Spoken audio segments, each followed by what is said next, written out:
Hi folks, my name is Arya, and today we're going to discuss about ethical hacking using this operating system that has been well known amongst ethical hackers, and I think you've guessed it, it's called Kali Linux. Okay, now before we dive right into Kali Linux, let me give you a brief introduction to ethical hacking for those of you who are here on this channel for the first time following the ethical hacking series. So the term hacking has been around for a long time now. The first recorded instance of hacking dates back to the early 1960s in Massachusetts Institute of Technology to the Model Railroad Club, where both the terms hacking and hacker were coined. Since then, hacking has evolved into a broadly followed discipline for the computing community. Now, hacking is the process of finding vulnerabilities in a system and using these found vulnerabilities to gain unauthorized access into the system to perform malicious activities ranging from deleting files to stealing sensitive information. Now, hacking is illegal and can lead to extreme consequences if you're caught in the act. People have been sentenced to years of imprisonment because of hacking. Nonetheless, hacking can be legal if done with permission. Now, computer experts are often hired by companies to hack into their systems to find vulnerabilities and weak endpoints so that they can be fixed in the end. Now, this is done as a precautionary measure against legitimate hackers who have malicious intent. Such people who hack into a system with permission without malicious intent are known as ethical hackers, and the process is known as ethical hacking. So now that we know what exactly ethical hacking is and who ethical hackers are, let's move over to the hero of our video today, and that is Kali Linux. Now, Kali Linux is a Debian-based Linux distribution aimed at advanced penetration testing and security auditing. Kali contains several hundred tools which are geared towards various information security tasks, such as penetration testing, security research, computer forensics, and reverse engineering. Kali Linux is developed, funded, and maintained by Offensive Security, a leading information security training company. Now, Kali Linux was released on the 13th of March 2013 as a complete top-to-bottom rebuild of Backtrack Linux, adhering completely to Debian development standards. Kali Linux is specifically tailored to the needs of penetration testing professionals, and therefore all documentations are actually addressed to them in knowledge of and familiarity with the Linux operating systems in general. Now, as you guys might also know, that Kali Linux is basically any Linux distribution that comes preloaded with a bunch of penetration testing software. Now, some might argue that Kali Linux is not really necessary, but well, it does save you a lot of time if you're a penetration tester. Aside from saving a lot of time, there are a number of reasons that you should be using Kali Linux for. Now, let's go over the reasons one by one. First of all, Kali Linux has more than 600 penetration testing tools included. Now, every tool that was included in Backtrack did not actually make it to Kali Linux. A great number of tools are simply not added because they do not work or because they duplicated what other tools did. So now you have a bunch of tools that serve a specific purpose and they are basically not cluttering up your computer with duplicates and useless tools. The second reason that you should be using Kali Linux is because it's free and it always will be.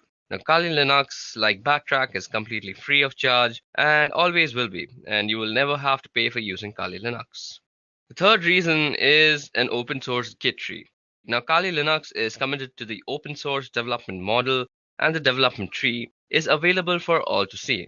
All the source code which goes into Kali Linux is available for anyone who wants to tweak or rebuild packages to suit their specific needs.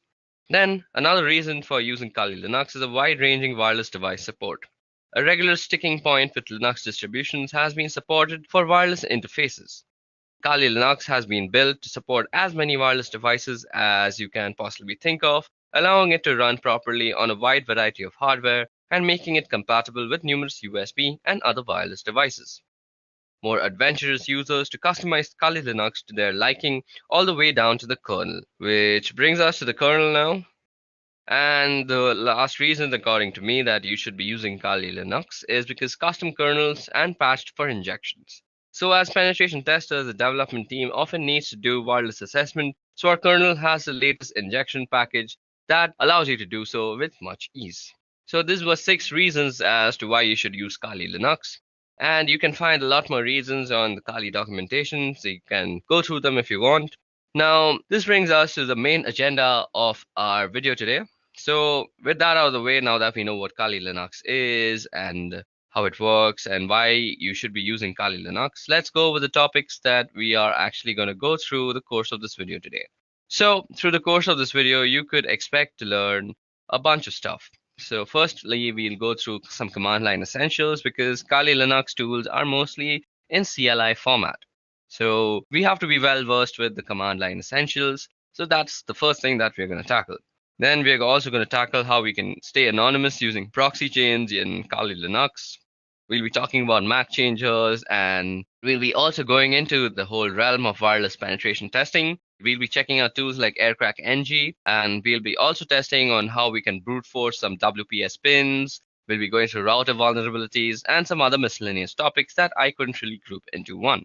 So, without wasting much time, let's dive into the first topic for today, and that is command line essentials. Now, the way that this video is going to follow is that most of the times we are going to take a hands-on approach to learning how to use things in Kali Linux because I'm a firm believer of actually practical work before learning any sort of thing. So we will be using a lot of practical work, and I completely encourage you that you go ahead and download and install Kali Linux. You can do it on a virtual machine, or you could try and dual boot that thing. I'm not meant to teach you how to do that in that video because there are tons of videos out there that teach you how to install Kali Linux. What we are going to do first in this video is that we are going to take a hands-on approach to firstly learn what the command line essentials are. Now, as you might have already realized, there are some theoretical aspects that we might need to tackle from time to time. For example, what is a MAC address? What are proxy chains? We'll need to learning some theory. So for the theory, we'll have to go through the obvious evil, and that is PowerPoint presentation slides. So I apologize for that from before. But I assure you that most of the time we are going to be looking at a computer screen, and I assure you that you will have tons of fun if you just follow along with me.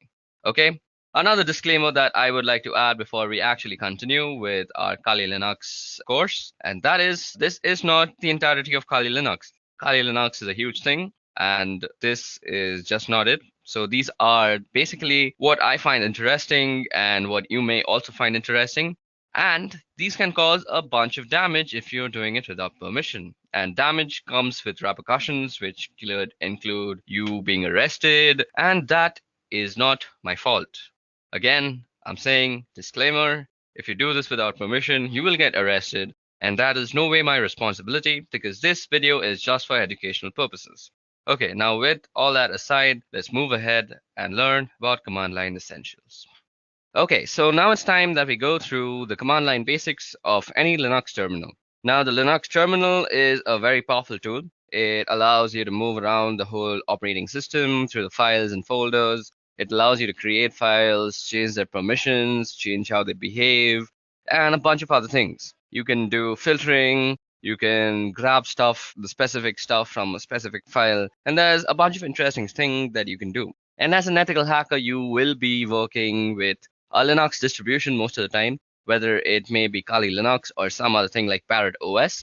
But you will be working on Linux most of the time because it's a powerful tool for networking analysis and scanning and all sorts of stuff that you want to do as an ethical hacker. So the first essential step is to actually know how to use the tool that is available to you. And that is out here, which is the terminal. Now, as I'm running this on a virtual machine, you might find it that my execution times are much slower. And that is because I have a very, very slow laptop because my virtual machine is actually eating up a lot of my RAM. And I have a bunch of other processes that are also rendering. I do this on my free time. So let's go ahead and go through the commands that we are going to actually go through. Now, let me actually make a list of commands that I want to teach you guys. So let me see if LeafPad is available. Firstly, LeafPad is basically a text editor. So the first command that we are going to start off with is cd. Now, cd stands for change directory. Now, at this moment, we are in the root directory, as you guys can see. We can print the current working directory with this thing called pwd, and that is a current working directory, as you see. It's called root. And suppose we want to change our directory to the home directory. So all we have to do is cd, which stands for change directory, as I just said, and specify the path. Now cd/home. Okay, so once we're in home, I want to make a list of commands that are used on the CLI that I want to teach to you guys. So what would I do? I would firstly see if any files are available that I can edit. Okay, so these files are available, but let's create a new file for ourselves. So firstly, let's do nano list.txt. Now what nano does is nano will open up a small command line text editor. Now command line text editors are very much used by ethical hackers because they save a bunch of time. If you're always switching between GUI and command line because you'll be doing a bunch of stuff on the command line, and suppose you want to write something, you're always switching to GUI, it's a waste of time and you want to save time as an ethical hacker. So you can use this thing called a command line editor, and it can basically do most of the stuff a GUI editor would do. Now you say nano and the name of this file. So nano basically has created this file now, and it has opened up this new fresh window which overrides the command line that we were in, the bash. And this is the place where you can actually edit what goes into the file. Now let's see the list of commands that I'm going to teach you. I'm going to teach you ls. Ls will be the list of files. We did cd. We saw a pwd. So that was the print working directory. We'll be looking at how you can copy stuff with the cp command. Then we'll be looking at mv, which is basically move. Then we'll be looking at cat, and that's an interesting one. And also less, which is another interesting thing. Then we'll be looking at grep, which is actually used for grepping or grabbing things from files that you might want to see. You'll see what I mean in a short while. We'll see echo, which probably does what you think if you have any experience with Linux. Then we'll be doing touch, and we'll be doing make dir, which is make directory. And then we'll do in chown, chmod. Then one of the most dangerous commands is rm. And then you can do man plus help. Okay, so these are the list of commands that we are going to go through in this part of the video. So suppose I was making this video and I wanted to save this somewhere. So if you see down here, there are a bunch of options that are shown to you. Now this caret sign might be not what you're thinking, that the shift 6 one, it's not shift 6. It's actually a control. So caret is control, and then G of course means G. So if you go control G, it will actually get help. Now what we want to do is save the file, and that is control O, and that is write out. So what we want to do is say control O, and now it's going to say if we want to name the file list.txt, and we want to name the file, and it says that we have written down 15 lines. So that's how you save a file. Now all we want to do is exit out of here. Okay, so first let's go ls and let's go through whatever there is. So ls shows us the list of files that are there in that directory. Now ls can also show you the list of files in a directory with the path that you specify. Like if I say ls var, it'll show me everything that is in var. Okay, there are a lot of interesting things in var. So let's head over to var. So cd/var, and you hit enter. And now we are in the folder var. So now to actually demonstrate how powerful ls is, we have a few flags. Now to see the flags of any command, you can just do -- help universally throughout the Unix command line. So out here you see some information that is kind of tough to read, but if you go on top and scroll out here, you'll see all the flags that you can use with the command, that is ls, and how you can use them. So you can see what to use and you can read a little bit about it. So if you use all, it ignores entries starting with dot. So suppose we were to do ls in var, let's see. So it shows us like this. Now if we do lsl, it'll show a long list with more information. So these are the permissions that you see out here. We'll be seeing how we can change the permissions of files soon enough. And this is who owns the file, the user and the user group. This is the file number, I guess. I'm not sure. This is when they were created. This is the name of the file. This is the time when the file was created, I guess. Okay, so that's how you get very detailed information about all the files. Now, there's another thing you might want to use with ls, and that is the a tag. So you can go lsa, and it will show you all the hidden files also. So now you see some 2 files that were not shown out here. Our file list begins from backup, but when we do -la, we see 2 more files, that is dot and dot dot. So let's see if we can move into that, cd dot. So we can't even move into that. So that's interesting. So these are hidden files. So these are not seen to random users, and we can actually do stuff with them. We'll see how we can use hidden files later on. So if you want to show hidden files through ls, all you have to do is ls and -la. So that was all about ls. So let's move back to slash home, where our list of commands that I want to show you all was. So cd home, let's ls and see what was it called. It's called list. And suppose I want to see the contents of list.txt. All I have to do is say list.txt. Now it shows us whatever this file is containing. It'll read it out for you. So we've done cd, we've done ls and its various forms, we've done pwd. Now it's time to do cp. So cp is basically used for copying files from one place to another. So suppose I want to copy this address file that is there into some other directory, let's say var. So all I would have to do is cp name.txt, and then you specify which location you want to actually copy it to. So cd/var. So this is where I want to copy my file to, and you hit enter and it's copied. But that was a very small file. Now we can actually check if it was copied before I move on and pour some more knowledge into you. So let's go into var. So cd/var, hit enter, and you're in var again, and you see ls, and now you see a name.txt. So let's remove name.txt from here because I want to copy it again and show you all a difference between a flag that I'm going to use right now. So the hyphen and letters that you use are called flags technically in the Linux terminology. So let's go back to home. Now, instead of the name of the file and moving back to home just like I did, you can type out the complete name of the file out here. So you could have gone cd/home/name.txt and copy it to /var. But this time what we're going to do is we're going to use the -v, which is basically used for a verbose output of whatever you're doing. So most of the commands that we're going to using will have a -v with them. So let's see how this actually affects the output. So what we're going to do is we want to copy, so cp and verbose, and we want to copy the file name.txt, and we want to copy it to the folder called var, right? So now you'll see that it will give us what is being moved, rather, that is name.txt, and where it is being moved to. So this is a very good way of knowing what is actually happening, because if you do it without the verbose part, and suppose name.txt was just a 20 GB file, and you just don't know if it has finished or not.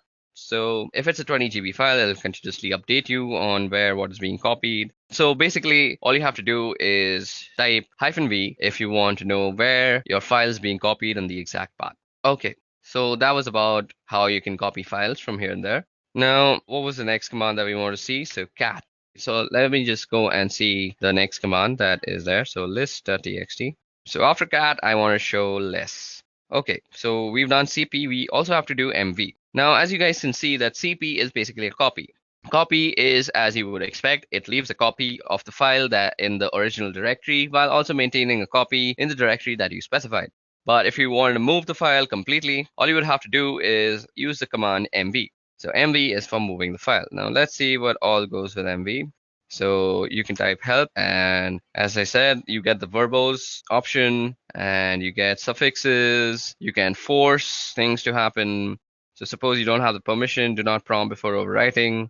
So it'll give you a prompt and you can completely overlook the prompt with the F thing. So let me just show you how that looks like. We'll be doing a verbose and we will be copying the address.txt file. And okay, so every time I've been actually typing, so you can do address.txt by just pressing tab and it'll autocomplete. So address.txt to /var.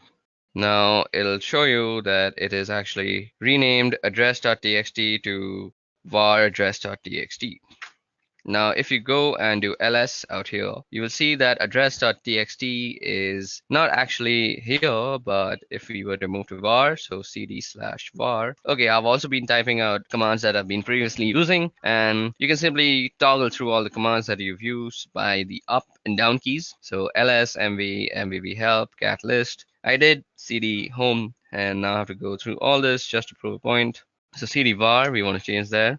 Now we're in the variable folder, and we also want to see what we have out here. So address should be out here, and ls. And as you guys can see, address.txt is the first file that has come up.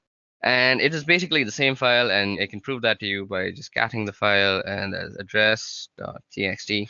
And you see that is some random address for some random person. Okay, now let's quickly clear out our file. our window. You can do that with the control L, or you can just type out clear. Now, what we want to do is move back to home. So yeah, cd home. Okay, so now that we're back in home again, let's cat out our next file. So list.txt, and after move, I wanted to go through cat. Now cat, as you guys can see, is printing out the contents of a file, and there's also less, which does something very similar to cat. So let's see what it does. So if you go less and do list.txt, you actually see the contents of the file in a completely new window which overlays on the previous window. And this is a very neat way to actually see the contents of a file, which is through less if you want to keep your main command line interface not so cluttered, which cat clutters it completely. So if you want to get out of this place, this less place, and all you have to do is press Q, and Q gets you back. And as you see, nothing was printed out on our main interface. So this is a very cool way to actually keep your command line interface neat and tidy when you're doing work. Okay, so grep. So grep is used for actually filtering out stuff from a file. So suppose we want to see whether a command has some verbose option to it or not. So now I know that mv has a verbose command, but suppose I didn't know that. So mv dash dash help, then you use the pipe sign. So what the pipe sign means is you have to take this command, the first command, and then you pipeline it through the second command. And you want to see grep-v if that exists. Okay, so let's see grep verbose. Yep, so a verbose exists, and that is -v, and that's -verbose. So explaining what is being done. So what happened out here is basically we took this first command and then we filter it, and filtering is done through the piping. So basically think about you're taking some information and pipelining it through something else which funnels it out of this command, which is grep. So you can use mv/help in conjunction with a bunch of other commands, just not grep. And I'll leave the creativity up to you. So grep is basically used for getting what you want from a file, and grep is used very, very much throughout this course of this video, through this kail linux tutorial that you're going to be watching. So that is a very easy way to see if you have a particular option, or let me do something else also. So cd/var. Now we're in the var folder, and let's ls. We actually have name.txt. Now let's also go into backup. So cd b and tab, and that brings us the backup folder, and we're now in the backup folder. Let's do an ls out here. Okay, so we have a bunch of files. Okay, we have some password.back. Now see, if you have cat and you go password.back, you can see the entire thing. Now, what if you didn't want this entirety of it, or if you want something in particular? You want to be very neat. So you can do that same command. You can pipeline it, and you can say grep, and you want everything with no login. So we can see that there are a bunch of things that say no login, and we only want those. And these are all the things that say no login in them. And it's a much lesser list, and it gives us a very particular list that you are looking for. So that is how you use grep. So now let's head back to home. Okay, I typed that wrong. And again, let's see what the next command is. So now let's start txt. So we've done grep. We now have to do echo. Echo and then touch. Okay, let's go back. Q. We press Q and we get out of there. So what did I have to teach again? I'm such a dummy. We have to do echo. Okay, so what is echo used for? So suppose you were to say echo and open quote hello world. It would basically do what command says, and that is echo whatever you say. Now it'll say echo hello world, and that will basically echo whatever you typed out in the quotations, that is hello world, spelled very wrong. Okay, now suppose you want to actually put this into a file. So you could do echo hello world, let's spell it properly this time, and you want to insert into a file. We had a phone number, I guess, phone number.txt, yep, and we can echo it into that thing. Now that was done. Now let's see what is phone number.txt. Phone number.txt, and it says hello world. So you can basically input text into a certain file with the echo command, and that's how you do it. Okay, now let's also see how you can make directories, and that is with the make directory command. So okay, we also have to do touch before that, I forgot. Now touch is used for quickly creating files. So touch, you could say touch and then the file name. So we can create a name file again, name.txt. or that will create a name.txt. Let me just show it to you, lsl, and we have a name.txt. We can also create multiple files with touch, and we could say file1, file2, and file3. So like this, you can create multiple files, and let me just ls that out and show it to you, lsl. And we have file1, file2, and file3. Now we can also create a directory. So make dir and the name of the directory. So suppose you wanted to save all your movies in one directory. So make directory movie, and now you have a directory called movies. And you can also move into movies. So cd movie. Okay, so that's how you create directories, and you can move into them with the change directory folder. Now let's see what the next command was. So cd and dot dot. So with cd dot dot, you can move back to the previous folder if I'm already not told you that. And since we're in movies, we can just go back to home with cd dot dot after. Now let's see what else is there. So cat list dot txt. And okay, now chown chmod. Now chown will be a little tough to show because we don't have any sort of other user out here. The root user is the only user that we have on this VirtualBox as set up. But if you want to change the ownership of a file, let's say, so you can see the ownership of a file through the lsl command, and you see that root and root. So this is the owner name and this is the owner group, and they're mostly the same thing. So our next command that we're going to actually see is called chown. So let's see how chown is actually used. Chown is used for changing the ownership of a file. So I actually don't remember how to use chown. So if you actually don't remember or you're getting stuck somewhere, just use the help function. So if a command line argument is symbolic, so let me just go through this once. So this is how you use it, owner and then colon group. Okay, and then the file name.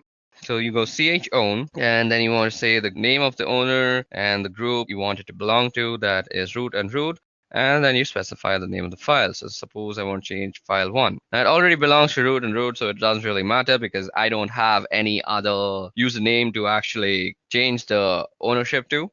So this is how you would normally change ownership. So let me just show you where you can see the ownership, and that is ls-l. And out here, the root and root you see on file1 is basically this is the owner and this is the owner group. They're normally the same thing and the same name, but if you had some different owner like a guest, you could change it by actually using the chown method, the command. Methods are different things. I always get confused because of the programming. Okay, now the next command that is left is called chmod. To actually show you how chmod works, let me show you an interesting file. So suppose, let me just do this once. Okay, now echo. What we want to echo is, let's echo hello world. And let's put that in quotation, and we want to put this in test. Now, once we've done that, let's ls, and we see that we have a test file out here. And we want to move test to test.sh. So test.sh is the executable file that is used in bash scripting. So we move test to test.sh, and the way you actually execute bash files on your command line is with the dot and the slash. So you say dot slash, and if I press T and I press tab, you see that there is no options that's coming up. That is because test.sh is not an executable file. So test.sh don't have the executable permission. So let me just show that to you. ls, and you see test.sh. It doesn't have the executable. Now you see movie, it is executable. I don't know why, it is a directory, so it is an executable. You can move into it. So it's blue in color. So the way you actually can make this an executable is by changing its permissions. So the way you do that is chmod, and basically you change it to an executable. So plus x, that is making an executable. If you do plus R, it'll make it readable. And if you do plus W, it'll make it writable also. So if you do plus X and do test.sh, and now you go and do lsl, you'll see that test.sh has become green because it is an executable file now. And now if you do dot slash and you press T, you get test.sh if I press tab. So now it is an executable file, and if I execute it, it presses out hello world onto my screen. So that's how you can use the chmod, or which is basically the change of permissions of files. And we'll be changing permissions of files throughout the course of this video. It'll be very useful for us, and you'll see as we go along with this video. Okay, so the next thing that I want to show you all, only two are left, and I remember those now, and it is rm. And RM is used for actually removing files. So you should be very careful while using RM or any sort of removing command on a Linux system, because once you remove something, it is very difficult to get it back and it's almost near impossible. It's not like Windows where it's basically just disappeared in front of your eyes, but it's still there in the memory, cluttering it all up. That's why Linux always trumps Windows. That's one of the reasons. I'll make a video on that later on. But for now, let's focus on RM. Now, we can remove file 1. So let's see. So file 1 is going to be removed. So if we ls now, you see file 1 doesn't exist. But let me show you. RM, and if I do movie, it'll say cannot remove movie is a directory. But if you go into the help menu, I bet there will be a option that you can just forcefully remove it. So rm force will just remove. So rm/r, and you can do movie, and it'll recursively remove everything. And if you go here and do lsl, you'll see that there is no movie directory anymore, and that is how you can remove movies. Now that prompt that you see out there is actually a safety measure, because once you remove a directory and it's not retrievable, that's a very sad scenario, and you don't want to get yourself in such a scenario in whatsoever possibility. Okay, moving on, so on and so forth. That was all about the RM folder. Now you can do RM and the address of anything. So RM, I know we moved an address.txt, so into the var folder, we can go rm var and address.txt. And that will remove address.txt from the folder of var. Let me just show you that worked. So cd var and ls, and you see that there is no address.txt out here. Okay, another way to get help for any command that you want is man, and suppose you want to see about rm. It'll show everything about RM that is there to show to you. It'll show you how to use it. It'll give you a description, synopsis, the name, remove files or directories. It's a very useful way. So out here you see this is the manual page. So that is what it means, man. And you can press line 1 or H, or you can press Q to quit. So that's very much helpful. Okay, guys, so that was all about the command line interface and how we can use it to go about the operating system and change file permissions, copy files, move files, and a bunch of other stuff. Now it's time to get on with the interesting stuff, and that is, firstly, we're going to be learning how you can actually stay anonymous with proxy chains. Okay, guys, so now that we are done with the command line basics, it's time that we move forward with proxy chains. So before we move forward with proxy chains, let us head back to our PowerPoint presentation and see what exactly proxy chains are. Okay, so proxy chains. Now, as the name suggests, proxy chains are basically a chain of proxies. Now, where is a proxy used? A proxy is used whenever you want to anonymize yourself on the wire or the network. You do not want to know, or you do not want your others to know what the source IP address was for your client system. And to do this, all you have to do is send your packets through a bunch of intermediary systems, and these intermediary systems carry the packet out and they transmit it to the target system. And this is much slower, and let's see how we can use this in Kali Linux now. In combination with Tor in order to anonymize traffic, not only on web browsing traffic, but rather instead on all networks related traffic generated by pretty much all your applications. But you can also change this in the settings. Now, what we're going to do is we're going to open up the proxy chain configuration file, and we're going to understand all its options that are available. So to do that, all you have to do is say nano. You go into the etc folder, and then you go for the proxy chain.conf. And what you see out here is the nano editor, and we had spoken about the nano editor when we were discussing the CLI part. I hope you haven't skipped that. Now what you see out here is a bunch of instructions and options. So let me just zoom in into this command line interface, and now you can read everything much well. So what proxy chains is, well, it gives you the ability rather to route your traffic through a series of proxy servers and stay anonymous in such a fashion by hiding behind them or by having them forward your requests, so it looks that on the other side that your requests are coming from them as opposed to you. Now, surprisingly enough, there are a large amount of these proxy servers out there that you can use, but they're not very stable. They go up and down and they're not very fast. So for specific targets, they can be useful, but not for brute forcing and not for any sort of computing attack. So suppose you're doing something to a certain target. If you're trying to log in or you're already logged in, you can definitely do it through proxy chains. and it will be reasonably fast and reasonably stable as well. But if you're doing some sort of mass scanning or you're brute forcing a password or something of a kind of a proxy chain with a list of proxies selected from the internet, especially the free proxies, it's not going to work. I mean, it's going to work out eventually in a technical sense, but it will consume more time than you can spare. And by that, I mean it can be a very, very long time. It can take about months or two to do a simple scan. So that's not an option. And there are other ways of doing that, but for the time being, I just want you to know how you can use proxy chains and how you can configure it. And actually, because it's really useful and I use it fairly often, and a lot of people do, and it's a fantastic piece of software. So first off, we have the types of proxies. So you see HTTP, SOCKS4, and SOCKS5. Now, there are fundamental differences between these protocols, and you always want to find yourself a SOCKS5 proxy as that's the best possible one, and that has the ability to anonymize all sorts of traffic. HTTP, well, as the name it says, it's for HTTP traffic, and SOCKS4 is very similar to SOCKS5, but it does not support IPv6 protocol and it does not support UDP protocol. So this can be SOCKS4 and it can be rather problematic, and you always want to make sure that you're using SOCKS5 wherever and however.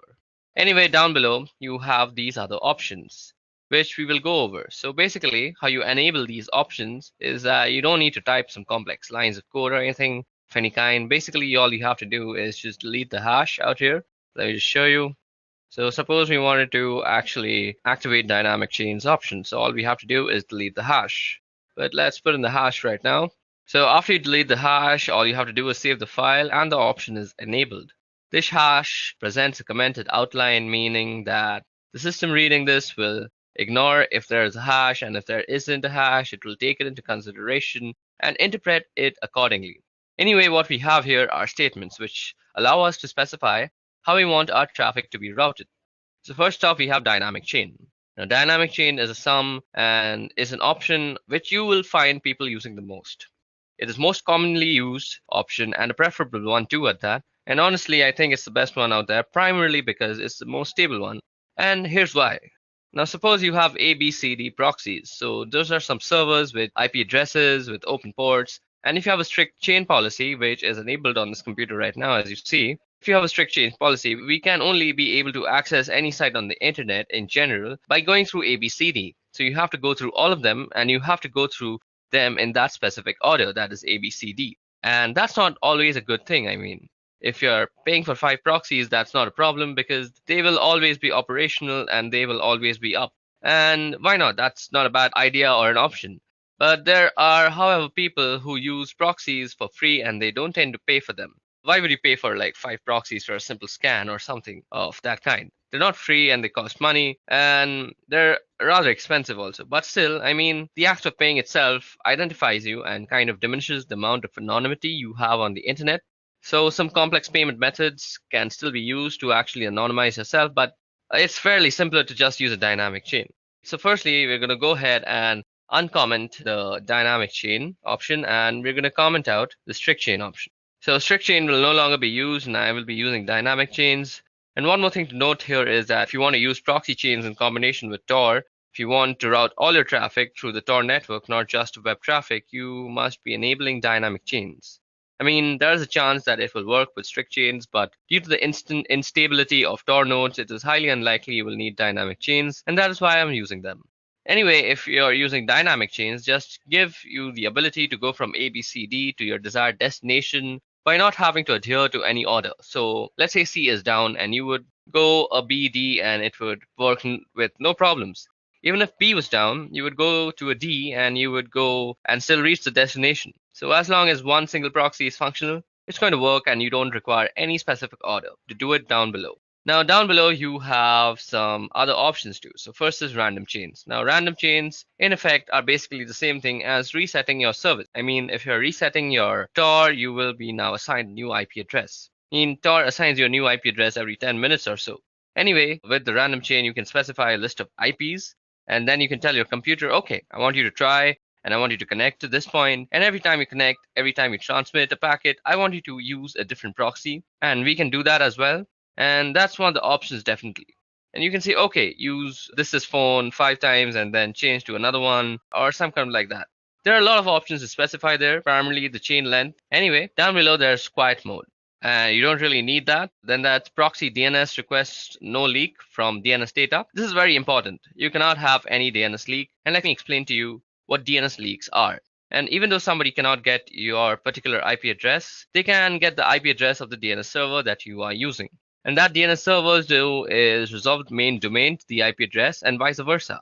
So for example, if you typed in youtube.com, the DNS server of your local ISP provider will resolve that into some sort of IP address that YouTube has, and it will make a request. No problem. And you do not want that happening because your local DNS server will be discovered, and that is information that can be used in order to figure out your personal IP address. And when that is done, your physical location is pretty much compromised, and that's a no go. And you definitely need proxy DNS here. It might slow you down a bit, but without that, you're practically not anonymous, and it's just a matter of time before somebody finds you. Now, if you go down below, we have some other options here, but we're not really interested in them at the moment. What we here are for the formats for entering proxies, and I'm going to leave it at that. So what you see out here is first the type of the proxy, that is SOCKS5, then the IP address, then the port number, and then two words, that is Llama secret and then juice to hidden. Okay, so now what you see out here, as I just said, is how you would actually write down your proxy chains. And now, as I had already also said, you always want to be using SOCKS5 and you don't want to be using HTTP because they're not really that safe. And SOCKS5 doesn't support a lot of options anyway. And this is the IP address of the proxy server that we will enter a few of them manually later on. And this here is the port number that you see on which the proxy server is listening. And that port is open over here. These two words now, what some proxy servers, especially paid ones, will always have a username and password. So you can just type them here in plain text. Unfortunately, it is assumed that only you and you alone have access to this computer besides this file. And besides, this file is not everybody can read this file. Anyway, so if you can just type in the username here and password here, you will gain access to a certain proxy that you have chosen or that you have paid for. Anyway, these are just some examples, and we won't actually be using these proxies or anything of a kind. We need to go down below here. Out here you see, and at the end of the file, so if I just press enter a couple of times, there we go. So here is only one proxy active at the moment, and it says SOCKS4, and all traffic being routed here through Tor by default. So let's set to Tor now, and Tor default listens on this port. So this 9050 port is where Tor listens on. Now, what we want to do is we want to add a SOCKS5 proxy address. So what you want to do is just type in SOCKS5 and the same IP address, SOCKS5. And you want to be keeping the spacing correct, just use tab. So 127.0.0.1, and then you want to specify the port number also, so 9050. So what you see out here, the 127.0.0.1, this is the loopback address of your computer. So this is for inter-device communication, and if you ping this address in, if you're pinging yourself basically, and usually people ping this address in order to make sure that the IP protocol is set up correctly, even though they don't have internet connectivity. So let's just type in 1.27.0.0.1 and the same port number and 9050. So now we have to press Control O to save our file, and we're going to save under the same name, and we wrote 65 lines of codes down, and that's written. And now you have to press Control X and you exit out. So let's press Control L and clear out our screen. Now we just edited our proxy chains configuration in a very neat environment. So to go ahead and type in our service door status. So we want to check the status of our Tor service. So service Tor status. So Tor service could not be found. So do we have the Tor service installed? Okay, so Tor service is not installed. Just give me a little moment. I'll quickly install it. Okay, so now that we have set up our proxy chains configuration file and we have put in a SOCK5 proxy chain, giving it the Tor service. Now what we need to do first is start up our Tor service. Now to actually check if Tor is running or not, or if the Tor service is running or not, let me just clear that out. We need to go service Tor status. And you see it says it's inactive. So what you have to do is say service Tor start, and that will start the Tor service. It might take some time depending on the system that you're using, and voila, there it has started it for me. Now, what you have to do to actually use proxy chains before you go to any website. So all you have to do is say proxy chains Then you specify the browser that you're using. So we're going to be using Firefox, and you could say something like www.duckduck.com. So now here you will see how your thing is being transmitted to DuckDuckGo.com. When I say thing, I mean your packets and your requests. I'm sorry for my vocabulary. So now your packets are going to be directed through a bunch of IP addresses, but we haven't actually put a bunch. We just have put the loopback for the Tor network. So we will let Tor do the rest of the things for us. Okay, so depending on your system, this might take a little bit of time to actually open up. Okay, so let's go ahead and see what's actually happening on the terminal while this thing is loading up. Okay, as you can see, it's going through a bunch of proxies out here, and some are denying it, and some are saying it's okay. So as you guys can see, most of the time you might get denied, and it'll be a lesser number of okays, and that is exactly what we're looking for. Because primarily we have gone a great extent for the anonymity, and what you want to do is stay like that. So this is basically how you use proxy chains. Now, if this computer just decides to open up DuckDuckGo.com on Mozilla, I could actually show you some interesting stuff, but it seems my computer has kind of given up on actually opening DuckDuckGo. It's still waiting for DuckDuckGo's actually confirmation, but that's about it. So this is how you can actually configure proxy chains. I'm really sorry that my computer isn't working right now so well, and nothing is actually opening on Mozilla. It's mostly because my RAM is overloaded. I think I should go ahead and get myself a new RAM. But for now, let me just also say that we can put some custom proxy lists, and instead of just saying, let me just go ahead and open up that file again.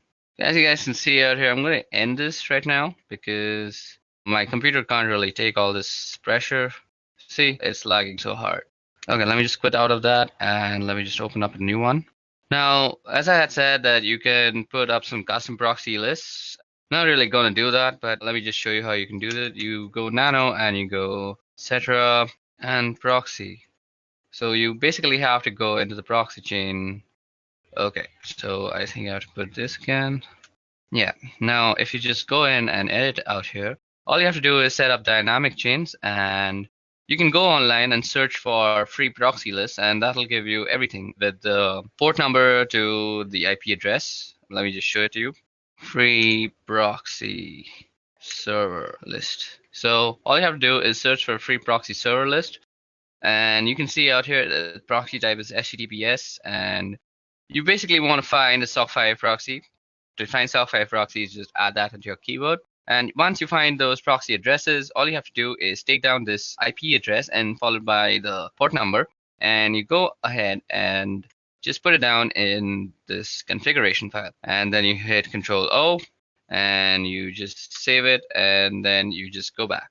So that was all about proxy chains and how you can set up proxy chains to make yourself very anonymous. I'm sorry, the whole Mozilla part didn't work. That's the sad state of my computer. But moving on, let's go ahead and study about MAC changers. Okay, guys, so that was all about proxy chains. Let's move ahead to MAC changer. Okay.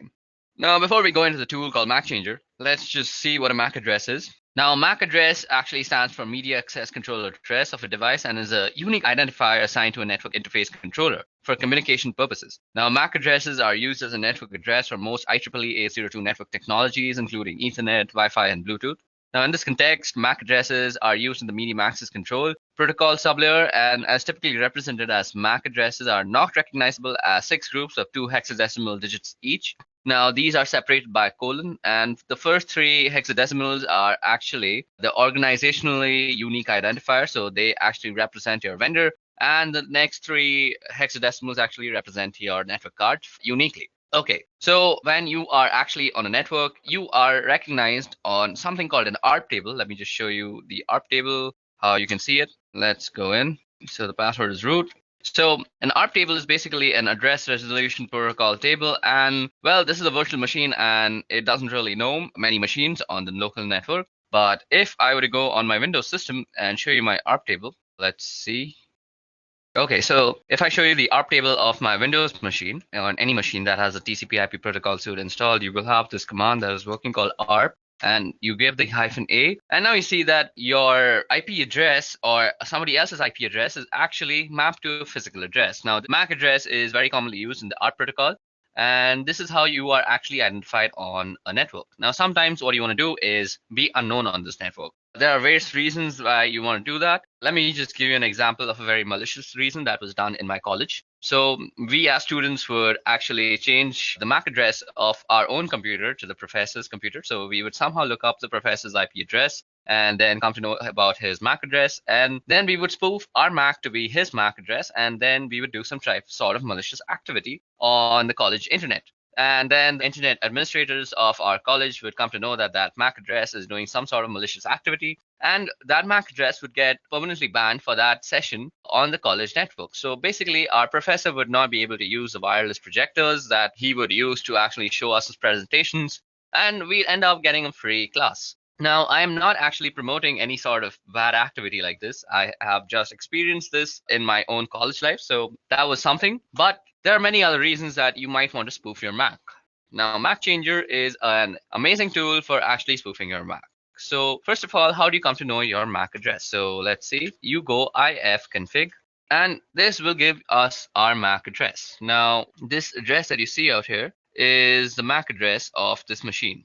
So you can also check out the MAC address by going MAC Changer. Then let's type in the help options, and this will show us how to get the MAC address. So if you see there's a show flag, so we can go MAC Changer, and you can put the S and then you put the interface. Now the interface is where it's working. So H0 is where we are actually getting.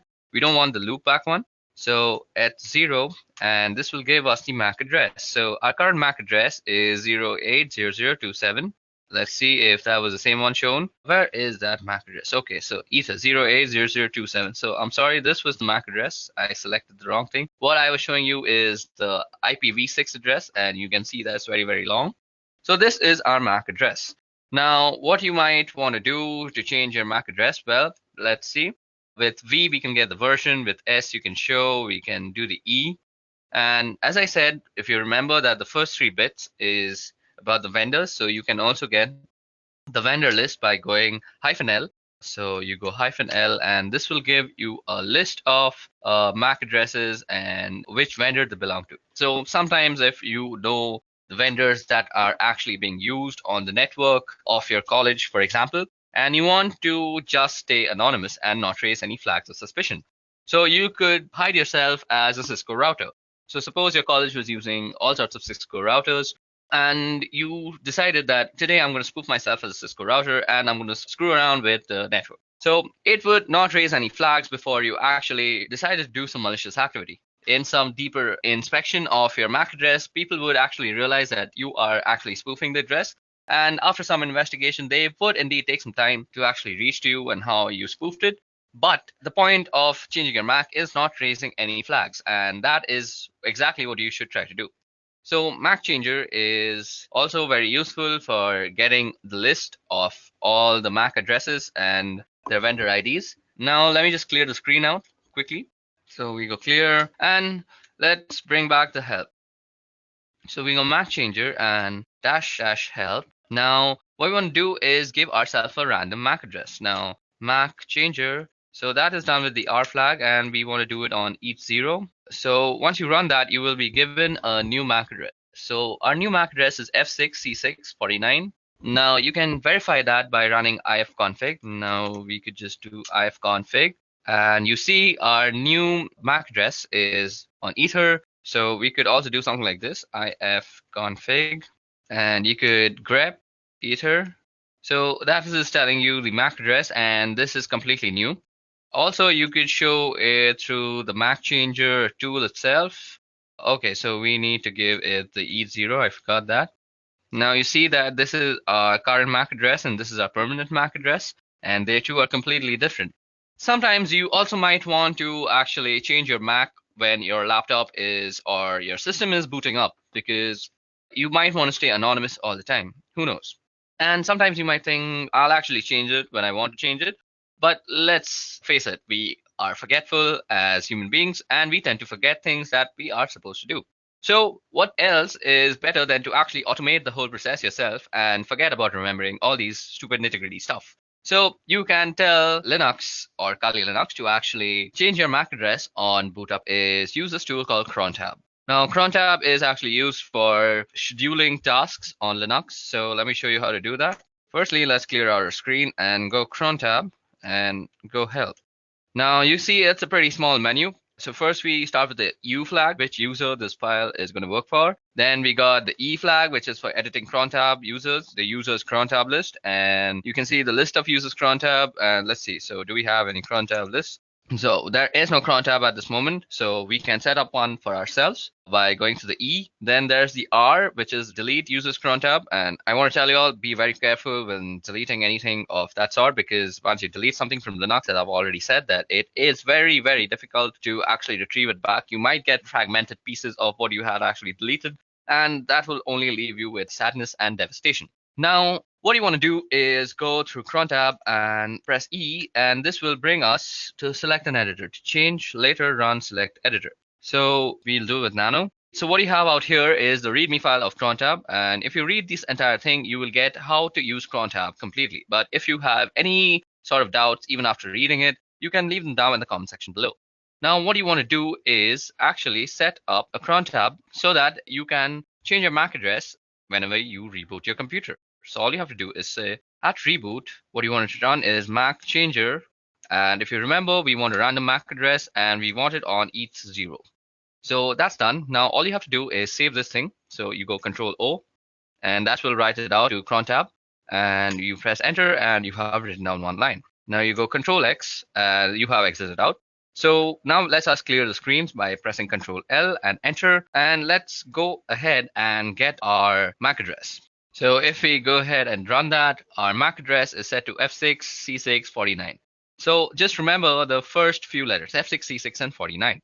Now let me just reboot my computer, and you will see after I reboot and run ifconfig again with grep etho, we will see a different MAC address.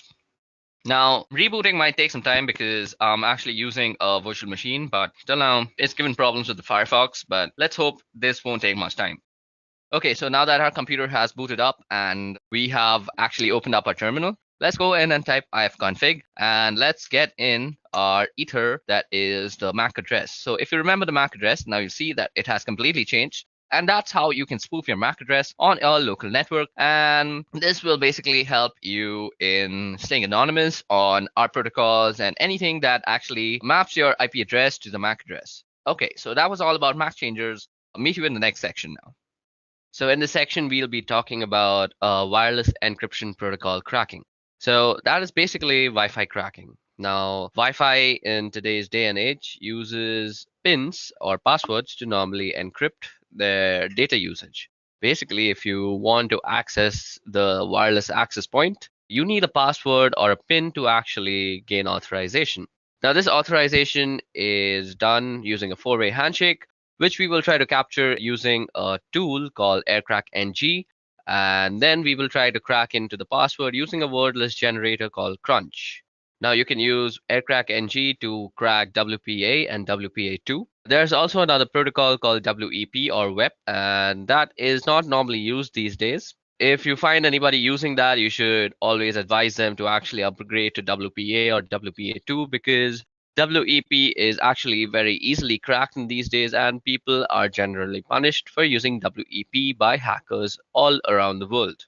Okay, so now you can actually go ahead and go into a terminal and type ifconfig to actually look at your network card name. As you guys can see out here, it's called WLO1. So the first step that we need to do to actually go into the process of Wi-Fi cracking is set up our network access card or our access point into monitor mode. So as you guys can see out here, after typing ifconfig, it shows me that my Wi-Fi access card is WLO1 interface. Now, our process of cracking passwords is pretty simple. What we want to do is actually monitor for all sorts of access points that are nearby to us. Once we have chosen the access point that we want to actually penetrate into and find the password, what we want to do is run an arrow dump scan on it, and then we will try and de-authenticate any device that is connected to that access point. Now, one assumption out here is that the password is saved in that device and it will automatically try to re-authenticate itself with the access point. And we want to catch and log this re-authentication process, which will actually have a four-way handshake between your device and the access point. So this is basically the procedure we are going to follow. Now, another thing that you need to know before actually using this process to gain any access to any Wi-Fi is that you need to know a little bit about what the password is. Maybe it could be the length, or it could be something like a specific character at a specific place. Maybe you know a series of characters. So you just can't really guess the password out of thin air. That is not how cracking works, unless you have some unlimited potential of processing power. In that case, you can very well brute force it and just find the password. But if you're not somebody who has unlimited processing power and you're trying to use AirCrackNG, you need to know a little bit about the password. Also, before we proceed with this wireless encryption protocol cracking, what I want to say is if you want to get into somebody's Wi-Fi network or you want to actually test for vulnerabilities, it's better that you test for router vulnerabilities than actually cracking a Wi-Fi password because you're more likely than not to find more router vulnerabilities than actually successfully crack a Wi-Fi password if you don't know anything about it. If you don't know anything about the password, just go ahead and run some vulnerability tests on the router itself, and more often than not, you will just find something you can abuse. Okay, now let's talk about the two tools that I'm going to be using. Now, these two tools, one of them is already installed on Kali Linux, but if you are not using this on Kali, you can also use this on any Linux-based system. So what you have to do is download and install aircrackng, which is easily installed with the command apt-get install aircrackng. And you also have to install this word list generator called Crunch. Now, Crunch is easily downloadable by just Googling the name, and the first link will be a SourceForge link, and all you have to do is go inside that and install it. And once you figured out how to install Crunch, you can make sure that it's installed.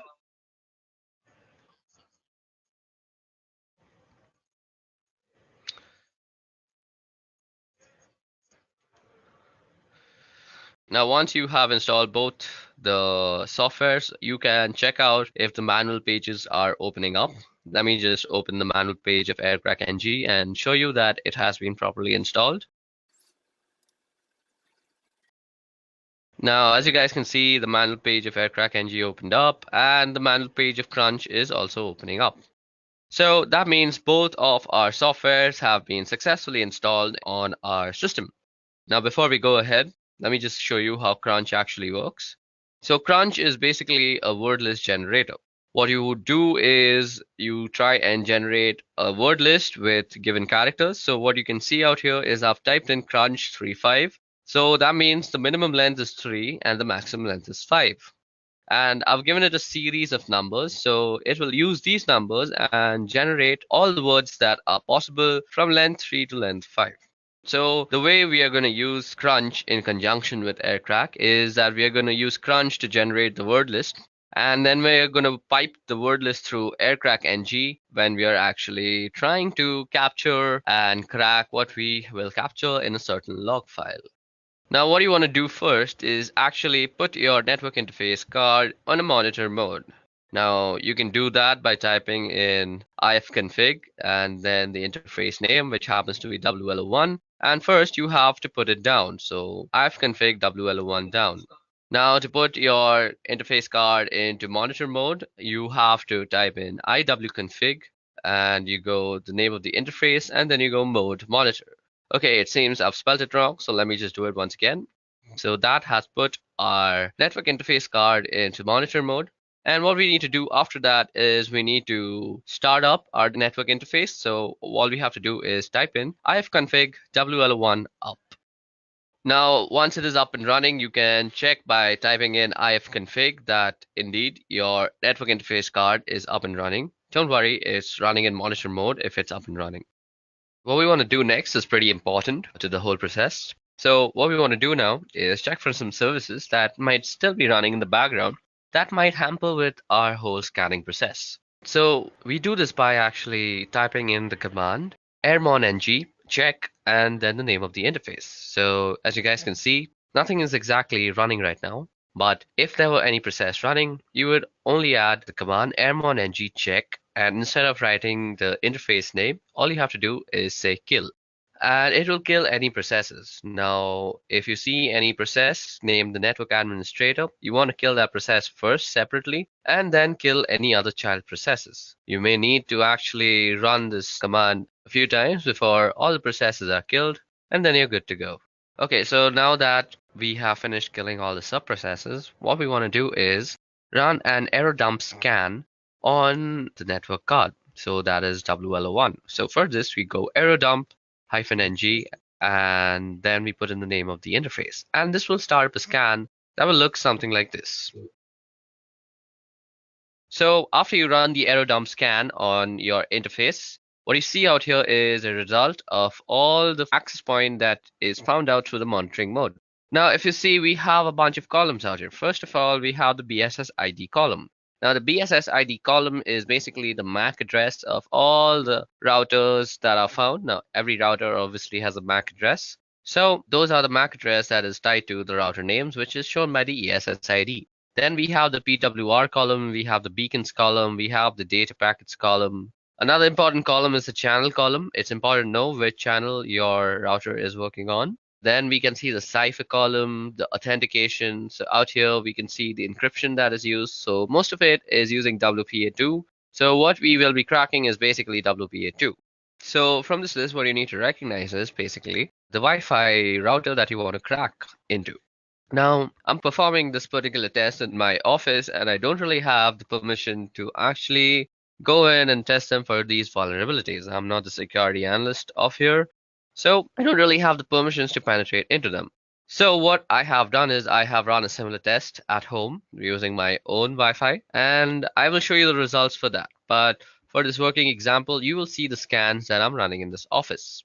So as we intend to stay ethical, what we are going to do out here is we are going to capture whatever we find in our office for only educational purposes. But when we are doing the actual cracking step, that is the last step of this whole procedure, I'll be running it on a file that I had generated at home, as I just said, because I have permissions to do whatever I want with my own Wi-Fi and passwords. Okay, so for this example, I'm going to pick this Wi-Fi that is called Edureka Wi-Fi, and it's running on channel number 6. So what we want to pick from here is the BSS ID and the channel number. We need to remember these two things. First, the BSS ID, and second, the channel number. Now, what you want to do after that is open up a new window on your terminal and log in as root.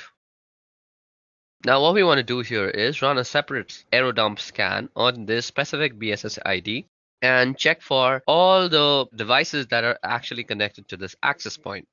Now we do this by running the command error dump ng, and while we are doing this, we also want to capture all the scan outputs that we actually get into a certain file. So we'll be actually storing it in a file called capture, and then we just have to pass in the BSS ID and the interface. We also have to specify the channel. So let's see what the channel is one. So the channel is channel 6, so that's what we want to do. And we specify the channel with the -c flag.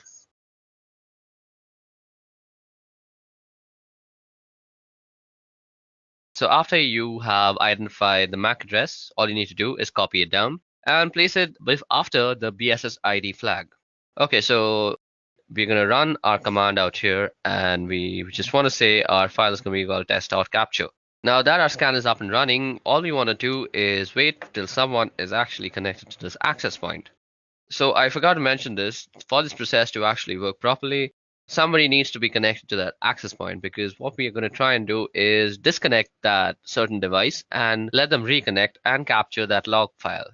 Okay, so it seems like nobody is actually connecting to it. So at this time, all I'm going to do is go back to our error dump scan that we had run on our network interface and look for some other MAC address or other access point to actually penetrate into. And let's see if something has actually connected to that. Okay, so, oh, voila. Now what you see out here is that somebody has actually connected to this access point, and his MAC address can be seen under the stations tab. Now, what we want to do is run a deauthentication broadcast message on that station and deauthenticate that guy.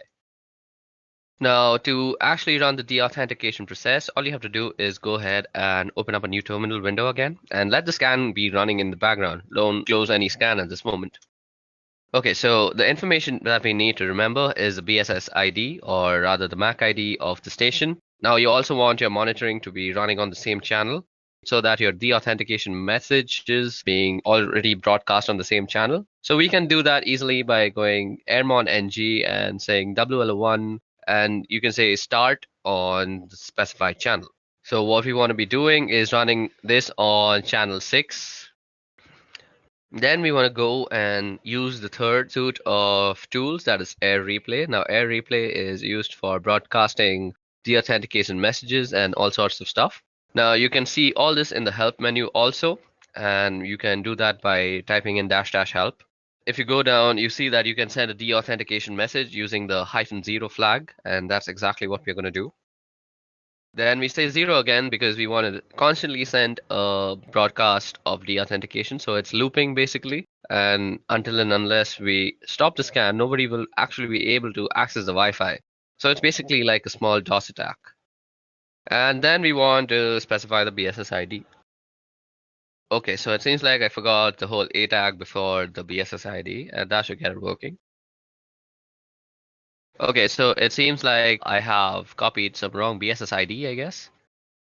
So let me just go ahead and copy that once properly. Okay, so now that we have the proper BSS ID, as you guys can see, we are running a deauthentication broadcast message on that particular network access card. And now you want to run this for around a couple of minutes so that you become sure that all the devices have disconnected. Now, while this is happening, what you're doing is basically sending a DOS attack to that small little Wi-Fi, and you want to catch the handshake that occurs between devices and the router that it is connected to while reconnecting themselves. Okay, so now that we've let the scan run for a couple of minutes, let us just stop it. Let's stop this other scan too. Now, if I go and list out the files on my desktop, you should see that there's something called the test capture. Now, the test capture is given to us in various formats. We have the capture format, which is test capture -01.cap, and then we have test capture CSV, we have a Kismet CSV. So it gives you a bunch of formats to actually run your cracking on. Now, if you remember, I had told y'all that I have already generated a similar file at home, basically, when I was trying to crack into my own home password. So I will be running the test on that file, or the cracking procedure on that file, and that is the last step of this whole procedure. So let me just go ahead and move into that folder. So I go cd scan. Now, as you guys can see out here, if I list down the files, you can see a capture1.cap, capture1.csv, there's a Kismet CSV, and there's a netxml. So I was not lying when I said that I have already done this at home. So we are going to run our cracking process on capture01.cap. Now, let me just tell you guys the password for my home Wi-Fi is sweetship346. So you can say that I know the entire password, but I'm going to act like somebody who only has a general idea of what my password looks like. So let's say I know that my password contains sweet ship, but I don't really know the last three numbers or letters or whatever they may be. Okay, so we are going to use Crunch once again to generate a list of words that might include sweet ship 346. And let me just open the Crunch manual for once. Now, if you go down in the Crunch manual, what you'll see is the -T. So as you guys can see, there is a pattern that is specified like @God, and then followed by 4 other @, and all the @s will be replaced by a lowercase character. Now you can remove @ and use a comma, and it'll be replaced with an uppercase character, or you can use percentages, which in case it'll be numbers, or you could use the caret sign, in which case it'll insert symbol. So when you know the length of the password and also a certain degree, a few letters, you can use the -T flag. So that is exactly what we're going to use with Crunch out here for this example. So let me just remind you guys that the password for my home Wi-Fi is sweetship346. Now what we can do is we can ask Crunch to actually generate something that looks like sweetship346. So what I could do is say Crunch. So the minimum length is 12. I already know that. And the maximum length is also 12. Now let me just input in the pattern. So we put in the pattern after -T. So now I'm going to just show you how long it can take. So we are just going to say sweet and then put in some @. and then also try and guess in the numbers. So after you've put in the pattern, you want to also input which letters and numbers they could be. And I'm just going to input my entire keyboard out here. Now, what you want to do is pipe this command through aircrackng's cracking procedure. Okay, so now what we want to do is pipe this command through aircrackng, and we want to write from, or rather read from the capture file. So what we go is hyphen w and then hyphen and then the capture file name. So capture01.cap. And then we also have to specify the ESS ID, which is given through the E flag. And the ESS ID for my home Wi-Fi is nestaway underscore C105. So that's exactly what I'm going to type in. And this will start up the cracking process on my Wi-Fi from the captured file. So as you guys can see, this is going to take a long time, and I'm not really actually going to complete it. So in this time, I'm actually just going to try and explain why this is not very feasible on a virtual network. So basically, this is not feasible because at this moment, my computer is using all four of its cores and all the memory that is possible. So what this means is on a virtual box, this is not really possible. Your virtual box doesn't really have that much power.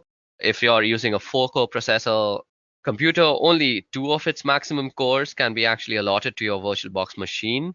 Above that, you can't really give it the entire memory because that will make your computer crash. So if you want to do something like this, it's better that you install Kali Linux as a dual boot or as your own daily driver, and then you can do this. So this is why I have not done this on a virtual machine and instead done this on Deepin Linux, which is my daily driver operating system. Now, as you guys can see, it is constantly trying to actually guess the password by actually going through all the permutations and combinations. That is basically, it's taking in all the words generated from Crunch, piping it into the current command, that is the aircrackng command, and it's comparing everything. So what I'm going to do is I'm actually going to end this because this will take a very long time. And what we're going to do is we're going to actually try and shorten the command of the amount of guessing that we're trying to do. So let me just try and do that. So as you guys can see out here, I have reduced the number of alphabets that might be actually tested. But even in this case, this will take a humongous amount of time. And let me just show that to you. So as you guys can see, the test is running, and there's not really much you can do. You can just let this run, go out for a cup of coffee, and then come back. And you might still see that running. It really depends on what the password is and how much time it takes to crack it. And how much processing power you have directly affects how much time this will take. So let me just show you guys that this is taking a bunch of time.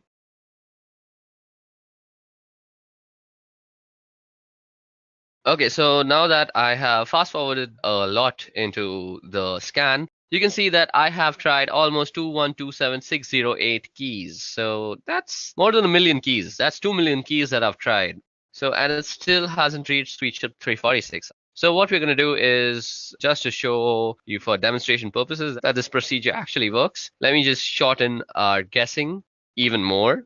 So what we want to do is this time we want to just guess the numbers. So we will modify our command accordingly. So we just put in sweet chip and let the algorithm just guess the 346 part. So we're going to remove the alphabets from the guessing scope also. And as you guys can see, the password is almost immediately guessed because only 456 keys were tested. And as you guys can see, it shows that the key was found and it's sweet chip 346. Now, let me also show you that it works with the guessing of letters, just because I don't think I've justified that letters are also guessed and not just numbers. So let me make it just guess the P part. That is sweet she, and then it should guess P and then 346. So let me just show you that. And as you guys can see, it guesses it almost immediately after just going through 15,000 keys. Okay, so that brings us to the end of this Wi-Fi cracking tutorial and also to the end of this video, which was regarding ethical hacking using Kali Linux. I hope you guys had a bunch of fun learning about MAC changes, proxy chains, and a bunch of stuff that we did, like Wi-Fi password cracking. I hope you practice these procedures and methodologies that I've taught you only for your own educational purposes and not use it to harm anybody or do anything harmful with it, because let me just tell you very seriously that you can be prosecuted by the law. So let's end this video on a good note by saying please practice this for only educational purposes. I'll meet you guys in the next video about ethical hacking. Until then, goodbye. I hope you have enjoyed listening to this video. Please be kind enough to like it, and you can comment any of your doubts and queries, and we will reply them at the earliest. Do look out for more videos in our playlist and subscribe to EduReka channel to learn more. Happy learning!